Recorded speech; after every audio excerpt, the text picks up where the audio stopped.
bạnសួស្តីអ្នកនរនេះចឹងនៅក្នុងវីដេអូបន្ទាប់យើងនឹងមកសិក្សាអំពីការបង្កើត page ដោយវីដេអូមុនយើងបានសិក្សាពី workspace ហើយអញ្ចឹងនៅក្នុងការបង្កើត page គឺគ្នាយើងចូលទៅក្នុង private sector private នៅក្នុង page ហ្នឹងអញ្ចឹងគ្នាយើងមើលទៅលើ icon មួយនៅកន្លែងនេះគឺ add page អញ្ចឹងគ្នាយើងគ្រាន់តែ click លើ icon ហ្នឹងវាចេញទម្រង់បែបនេះនៅក្នុងការបង្កើត page នេះយើងអាចធ្វើការបង្កើតដោយយើងប្រើប្រាស់ template ក៏បានឬក៏គ្នាយើងបង្កើតវាដោយពីទទេមក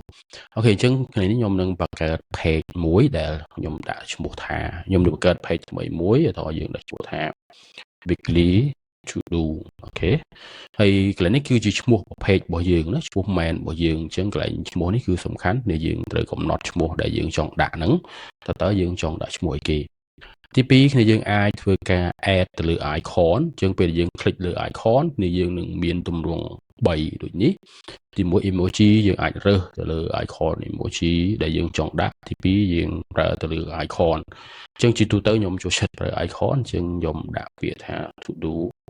អូខេអញ្ចឹងយើងអាចធ្វើការរើស icon ហើយយើងអាចធ្វើការរើសពណ៌ពេលដែលយើង click ទៅលើ icon ណាមួយវានឹងមានពណ៌ឲ្យយើងរើសអញ្ចឹងយើងអាច click ហើយយើងរើសពណ៌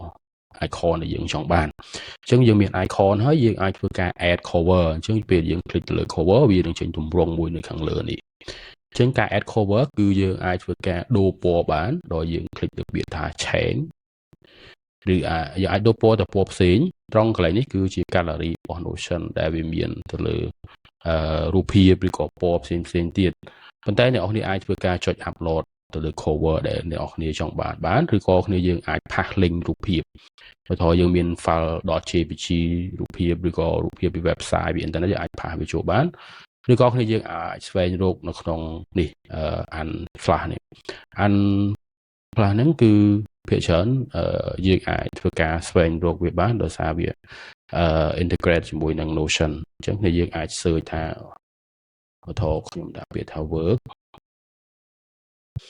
អញ្ចឹងយើងនៅចាំវាអញ្ចឹងវានឹងបង្ហាញទៅលើរូបភាពដែលយើងអាចធ្វើការរើសវាបានដើម្បី add ទៅលើ cover page របស់យើងនឹងពេលដែលគ្នាយើង click ទៅលើរូបភាពហើយគ្នាយើងអាចធ្វើការដូរបានន័យថាយើង reposition វាបានអញ្ចឹងយើង click ត្រង់កន្លែង reposition យើងអាចធ្វើការទាញវា move វាទៅក្រោម move វាទៅលើណាអញ្ចឹងត្រង់កន្លែងនេះយើងអាច move position វាបានហើយទៅលើរូបភាពនេះវានឹងធ្វើការ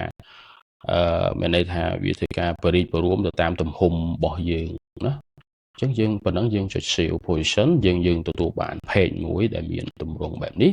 ហើយគ្នាយើង click នៅខាងក្រោមនេះទៅអញ្ចឹងយើងនឹងអាចធ្វើការបង្កើតទៅលើ command ផ្សេងទៀត